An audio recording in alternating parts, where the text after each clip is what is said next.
আজকে উপস্থিত আমাদের শিক্ষকরা আছেন, আমার বন্ধু অনেকে আছেন। জুলাই গণঅভ্যুত্থানের আপনারা সবাই অংশগ্রহণ করেছেন, আপনারা সবাই আছেন।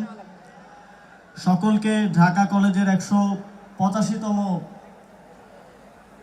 যে ফাউন্ডিং ডে সেই দিনের অসংখ্য শুভেচ্ছা জানাই। এই 185 বছরের ইতিহাস যদি আমরা দেখি, সেটা শুধু গৌরব আর গৌরবের। এবং এই 185 বছরের ইতিহাস এই অঞ্চলের মানুষের সকল লড়াইয়ের একটা ইতিহাসের সাক্ষী বহন করছে ঢাকা কলেজ। সেই ব্রিটিশ বিরোধী আন্দোলন থেকে শুরু করে সর্বশেষ জুলাই গণঅভ্যুত্থান পর্যন্ত প্রত্যেকটি মানুষের মুক্তির সংগ্রামে ঢাকা কলেজ গুরুত্বপূর্ণ অবদান রেখেছে। এবং এর বাইরেও দেশের বিভিন্ন সেক্টরে ঢাকা কলেজের প্রাক্তন স্টুডেন্টরা গুরুত্বপূর্ণ অবদান রেখে যাচ্ছে।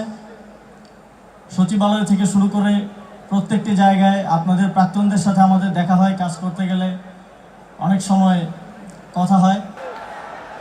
আমরা যখন জুলাই গণঅভ্যুত্থান চলে তখন শাহবাগে আমাদের মূল প্রোগ্রাম হতো, এবং সবচেয়ে নিকটবর্তী প্রোগ্রামটা হতো সায়েন্স ল্যাবে।